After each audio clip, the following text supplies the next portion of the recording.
there's a level of brutality that our human history has experienced that I think has been forgotten.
Audience, I'd like you to welcome Todd Williams to the podcast. And Todd, we're so happy that you had time to make room for us on your schedule. Although, audience, we have kind of had our ups and downs getting this put together. But welcome, Todd, and would you mind telling us something about yourself? Yeah, sure. So, a little bit of background about me, because I know part of your mission is to kind of get to know the author who writes the stories. Certainly is. So, I'm going to give my spiritual heritage, right? So I was not raised in church. I wasn't raised in Christianity. I converted at the age of 14. And before then, I had some practices with witchcraft and with transcendental meditation, things like that. I mean, like most teenagers go through some sort of a spiritual exploration, and mine led down that path. I did end up seeing some supernatural things that were a little bit freaky. And so when the Lord did call me, I think he realized that it took a charismatic Pentecostal type environment to kind of match the things that I had seen in the dark realms. So I got born again in a Pentecostal church, kind of outgrew it in a couple of years, ended up going to a little bit more established charismatic church, and stayed there through college. But into college, I started feeling the pull for getting involved in ministry. Whether it was going to be full-time or not, I didn't know. And so I thought, if I'm going to be some sort of a leader in the church, I need to get some theological training. And then so I ended up getting accepted into the MDiv program at Trinity Evangelical Divinity School, which was located in Deerfield, Illinois, which is northern Illinois. Yeah. Geographically, I was born in southern Illinois, so 45 minutes from Paducah, Kentucky. So even though technically we're north of the Mason-Dixon line, I still identify more culturally with southern culture than I do northern culture, for sure. So you came from Little Egypt. Yep. Little Egypt was about 40 minutes away from my house. Yeah. So, yeah. So I went to SIU down there, got a double major in classical studies and history. So I studied Greek and Roman language, culture, literature, and then history, because I liked history. And that covered everything up into the Middle Ages and the early Reformation. So I had that bit of education going into Trinity. Most of the kids that went to Trinity with me, those first year students, they were like business majors that like decided, hey, we're going to go into ministry. And I was the only one that was classically trained. And, so then I ended up getting an evangelical seminary education at Trinity. And I think we have a mutual acquaintance, Judah McNeil, and he's the one that got us set up. And I met Judah while at Trinity while he's working on his counseling degree there. Oh, yeah. And then from there, I ended up helping plant a small church up here in northern Illinois in 2008 called The Gathering Place. And from then on, I've been a co-pastor with another gentleman who his family runs a manufacturing plant down in Chicago. So we've been running that church since 2008. It's just a small church. We're a small charismatic church. We practice all the gifts of the spirits. It's given me a perspective on the spiritual arena that I think a lot of Christians who go to church don't really encounter, which is not bad because some of that stuff's pretty freaky. But it's all right. So that's my spiritual pedigree. So got an evangelical education. Theologically, I'm a little bit more in tune with the charismatic arena. Not off the deep end with the name and claim it, blab it, grab it type stuff. I think that you kind of venture into the dangers of like a Christianized witchcraft if you follow that train of thought a little bit too much, and you just tack Jesus' name onto it, which we've seen happen in pagan arenas in the ancient world when they started seeing that the church was growing and Jesus' name had power. You had pagan mages that would come on the scene and then start making incantations, invoking the name of Jesus. To that, I'll just quote King Solomon. There's nothing new under the sun. So, yeah. Exactly. So that's a little bit of about my background. Yeah.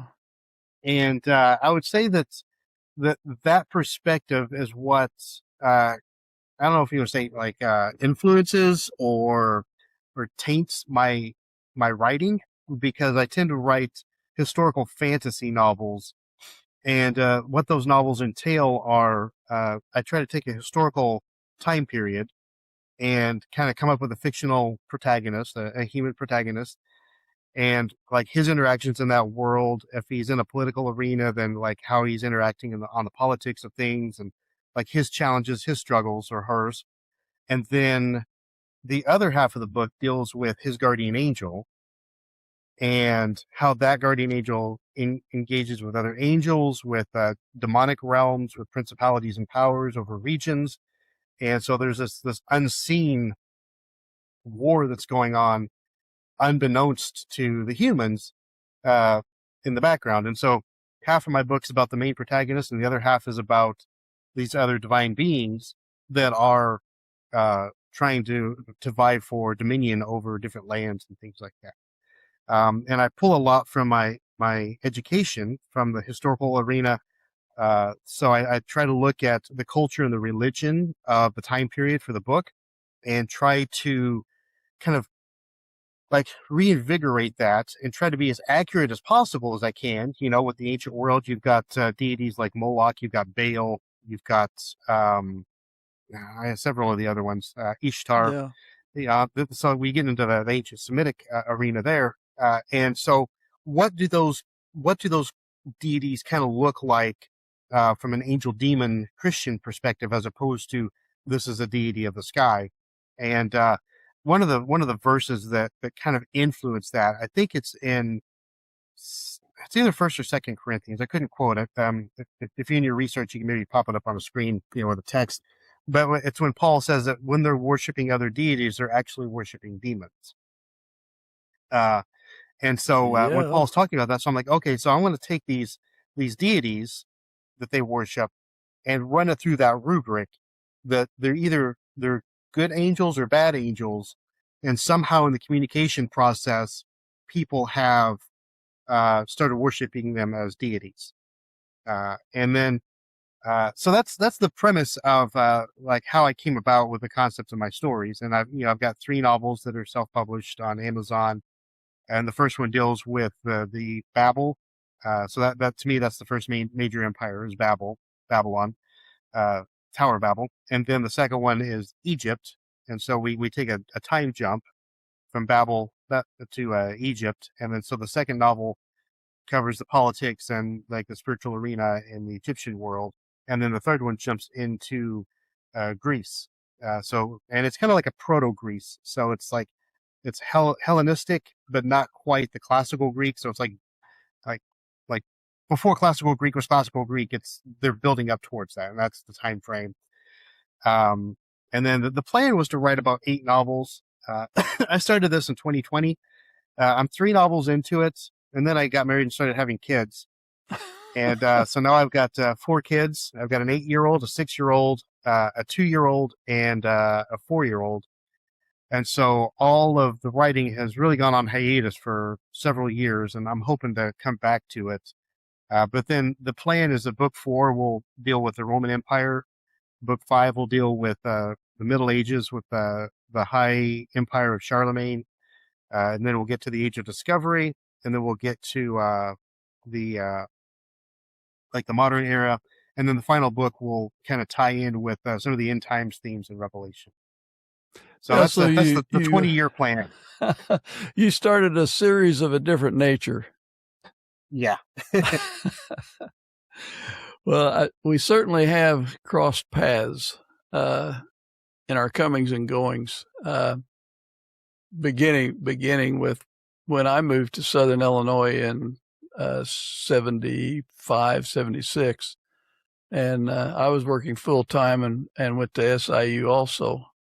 But I graduated like January of 81. And I'd say you were still in grade school, somewhere in there. 81, I was born in 1980, so I was a 1-year-old. Oh, you weren't even there yet. Well, I keep forgetting how much older I am than most everyone that I meet. I'm starting to see that. I'm in my 40s now, and I'm like, oh, man. These kids are like, they're kids, but they're adults. They're in their 20s. They're like, oh, man, they're just kids. What town do you live at now in Illinois? So I live on the uppermost corner of Illinois in a small town called Antioch. Basically, I can throw a stone at the end of my subdivision and it land in Wisconsin. So you kind of answered a lot of stuff I have on my teleprompter. Is there some place you like to go around Antioch that just kind of a peaceful place where you can refresh your soul, so to speak? There is. I don't get there as often as I'd like with the babies and the demands. I'm also bivocational, so I have 2 jobs. I work as a church, and I also work as an IT manager for a school district. So I'm pretty busy that way too. But just on the outside of my subdivision, there is a Benedictine monastery that has a big grounds there. I'd like to say that I really connect with nature a lot. I try to, but not as much as I'd like to. But I would often find myself in their chapel when they don't have services. And so being inside the monastics chapel, I would go and pray and meditate and kind of regain my center in the Lord that way. Before then, when I was living closer to Deerfield, when I was going to seminary, there's a Catholic seminary up in the area in the town of Mundelein called University of St. Mary's on the Lake. We just call it St. Mary's. And right next door, they've got a monastery as well called Marytown. And I would go in there and I would do prayers and meditations. And then I would also walk the grounds on St. Mary's and do prayers and meditations there as well. Yeah, cool. Well, so our audience kind of gets a better feel for who Todd Williams is. Can you tell us 3 of your favorite songs? 3 of my favorite songs. That's pretty narrow. I like a lot of music. Well, I would say that's 3 favorites right now. If you had to pick them out, doesn't mean that's your all-time favorite, and you're always going to be that. But just right now, what's 3 of your favorite songs? All right, so I'd say 3 favorites right now would be "Empty Grave" by Zach Williams. Let's see here. "Don't Tread on Me" by We the Kingdom. And let's see here. "Run Devil Run" by David Crowder. Yeah. The reason those are on the forefront right now is that probably about 10, 15 years ago, I want to say I got bored with Christian radio music. like contemporary Christian music, it all just started sounding the same. I later found out that the producers basically blended everything together to sound the same because it, fits the algorithm, and, they found a formula that works and they went with it.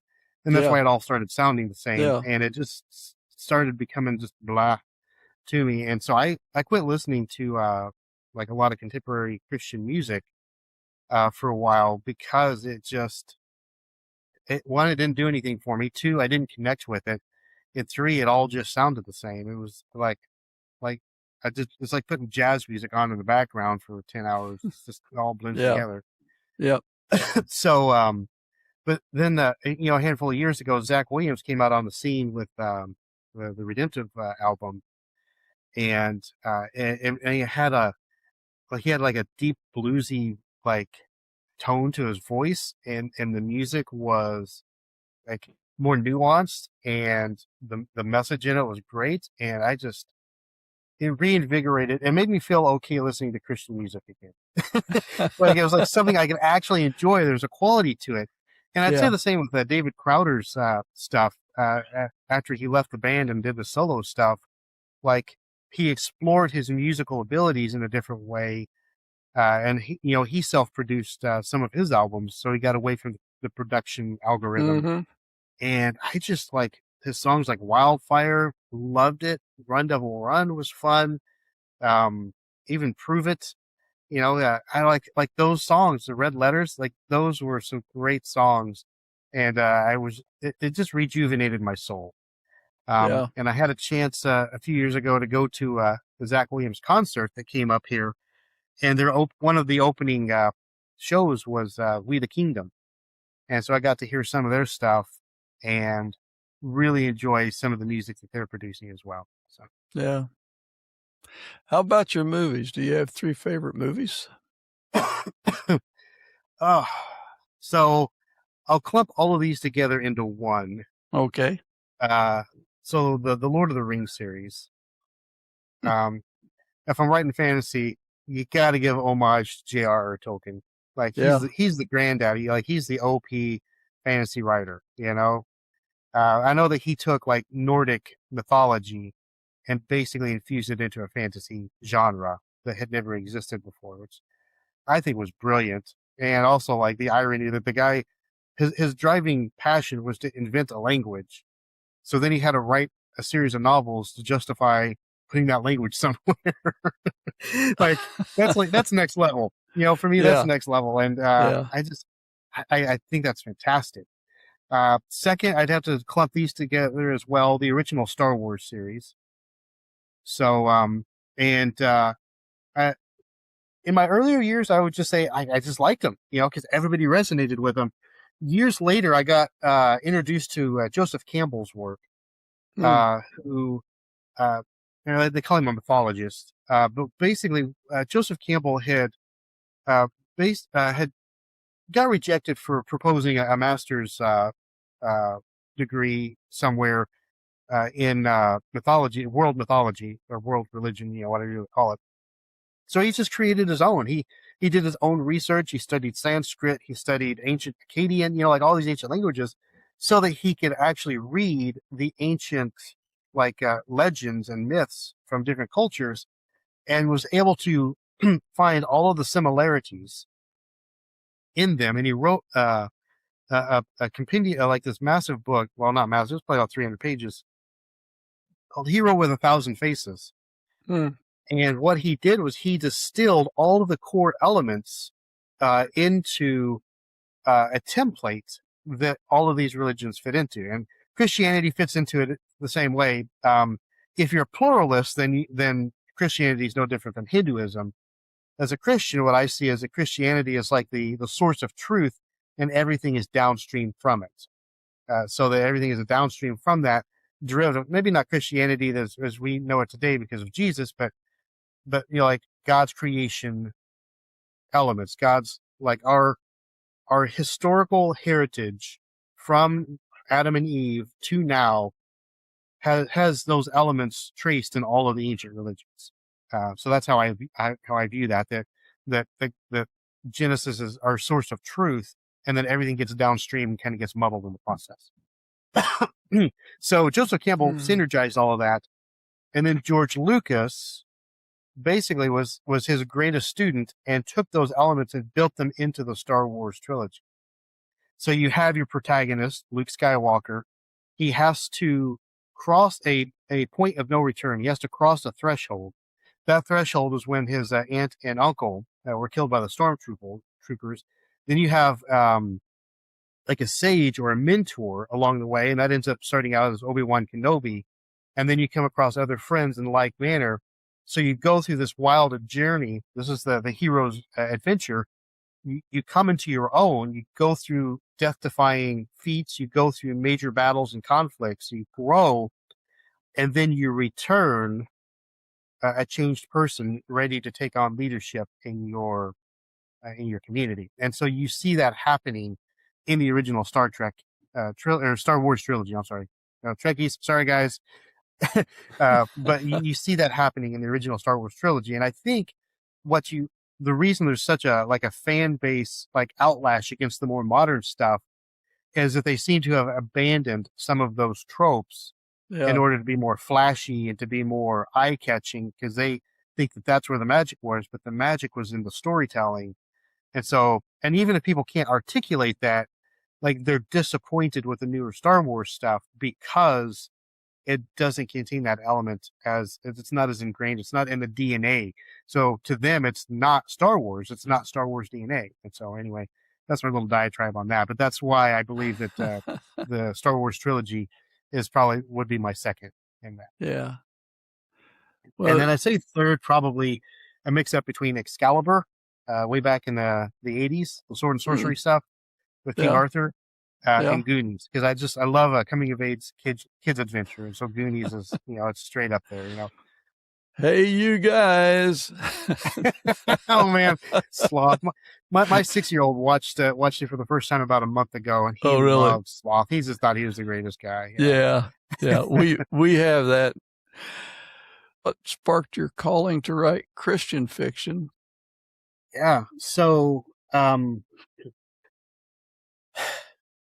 so Christian fiction, I don't advertise it on Amazon as Christian fiction. I advertise it as historical fantasy.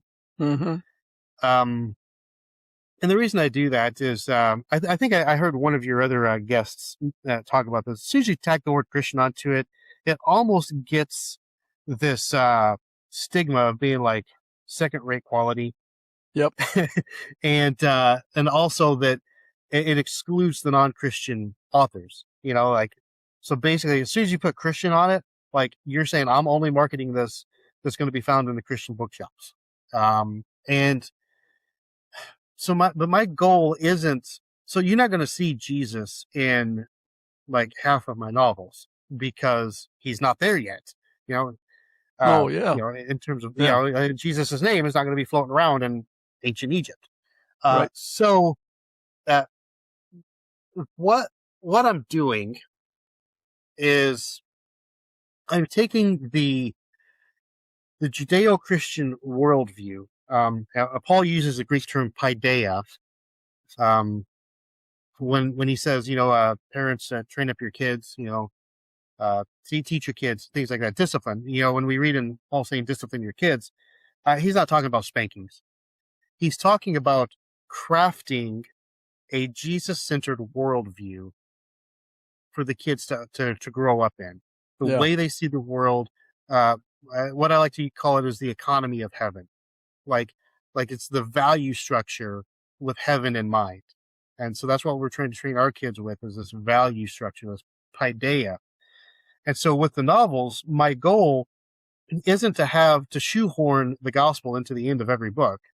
My goal is to take a series of novels that are somewhat historically accurate, the timepieces, excuse me, and infuse that with this paideia of Yahweh and Jesus in the redemptive story, that he's got this plan. And the reason it's 8 books is that I want to talk about how God unveils his world, how he unveils his plan, how he unveils his will across the sands of time. And so that's why I'm starting way back with the Tower of Babel, you're going to end with probably post-America, if you want to say it, that way, like the end times, is that I want to be able to have a series that encompasses the whole paideia of God, which is big enough to account for the different religions in the ancient world, that is big enough to account for why some groups are more violent than others, that is big enough to account for some of the legends that people have come across. I want to have a body of work where believers and non-believers can walk away saying, that makes sense in the world that I know and in the mythology that I've been taught in school. And then, clearly once I get to the Roman era, Jesus is going to be a central part of that. But to build that in such a way that those interactions with those ancient characters kind of encounter the power that Jesus has to change things, whether overtly or covertly. And so that's the main goal. And that's why I'm writing this as a Christian fiction series, is to kind of build this paideia worldview. So when people enter into it, like it's established and that it resonates with something in them that God's created to be part of their reality. So yeah, we're exposed to the fleshly point of view that leaves God out. They don't have to say that. We are subjected to it. I believe that the best way we can do our part to counteract that is to write stories that aren't saying, better pay attention because this is what God wants you to know. But you just have your protagonist and other characters acting as though they have good moral principles.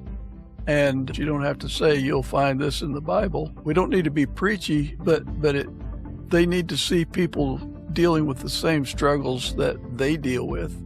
Same things I have to deal with, and see an alternative to just punching somebody in the face because they disagree. I understand where you're coming from. And when you do say this is Christian fiction, people might think, first of all, this is a romance novel. This is Francine Rivers. Yeah. Well, yes. She has inspired a lot of part of what this podcast is about, is summed up with what Kent Wyatt said. Christian fiction allows you to walk through an exciting, gritty world without feeling dirty. Well, audience, we're going to pause right there because Todd has given us a tremendous amount to think about already. From ancient civilizations and spiritual warfare to the role imagination plays in understanding truth. This conversation goes much deeper than simply discussing books. And honestly, I think one of the most fascinating things Todd shared is this idea that stories can help shape the way we understand virtue, sacrifice, courage, and even the unseen realities behind the world we live in. Next time, in part 2, Todd and I shift the conversation more towards modern culture, masculinity, failure, purpose, and why stories still matter, especially for boys and men trying to find their place in today's world. You won't want to miss that conversation. This is Mike Baines, out.